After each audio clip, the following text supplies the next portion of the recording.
Hi friends, welcome back to Paru Naresh recipes. నేను పారిజాత. ఇవాళ మన స్పెషల్ రెసిపీ వచ్చేసి పెరుగు.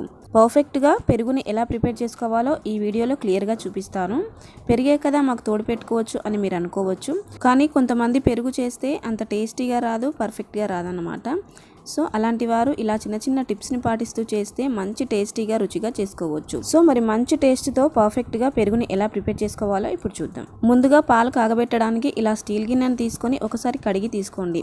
ఇలా ఒకసారి కడిగి తీసుకోవడం వలన పాలు అడుగంటకుండా ఉంటాయి. అయితే నేను ఇక్కడ గేదె పాలు కాకుండా ఇలా ప్యాకెట్ పాలతోనే చూపిస్తున్నాను. ఒక హాఫ్ లీటర్ వరకు ప్యాకెట్ పాలు తీసుకున్నాను. ఇలా టోనుడ్ మిల్క్తో కూడా పెరుగు అనేది గడ్డలా మంచిగా వస్తుంది. చూడండి, 5 నిమిషాలు అయ్యేసరికి పాలు మరగడం స్టార్ట్ అయ్యాయి కదా. ఇప్పుడు మంటని లో టు మీడియం ఫ్లేమ్లో పెట్టి పాలు బాగా మరిగించండి.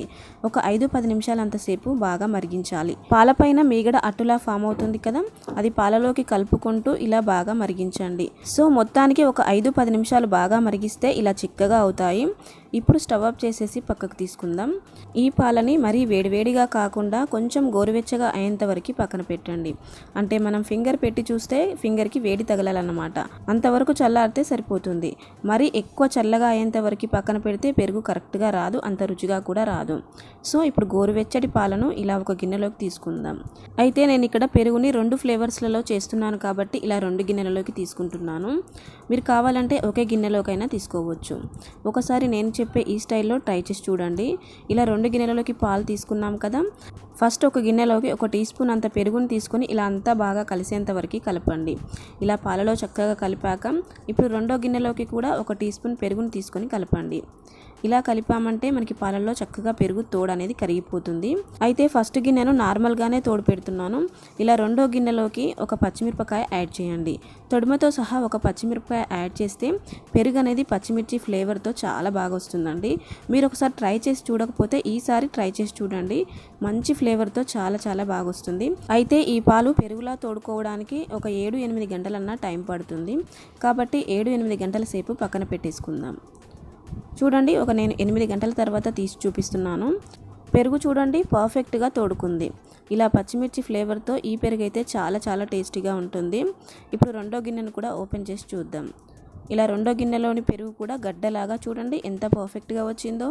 ఒక 7-8 గంటలలోనే మనకు పెరుగు అనేది రెడీ అయిపోతుంది.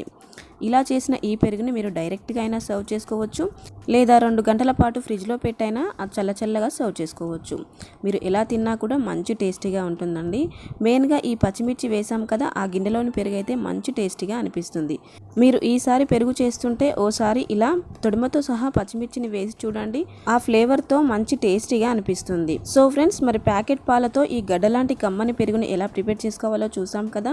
మీరు ఓసారి ట్రై చేసి చూడండి. ట్రై చేశాక మీకు ఎలా వచ్చింది, మీకు ఎలా కుదిరింది అనే ఫీడ్బ్యాక్ని కామెంట్ చేయండి. ఈ పెరుగు రెసిపీ నచ్చితే వీడియోని లైక్ చేసి మీ ఫ్రెండ్స్కి షేర్ చేయండి. ఇలాంటి సింపుల్ అండ్ టేస్టీ రెసిపీస్ కొరకు నా ఛానల్ని సబ్స్క్రైబ్ చేసుకొని పక్కనే ఉన్న బెల్ ఐకాన్ని యాక్టివేట్ చేయండి.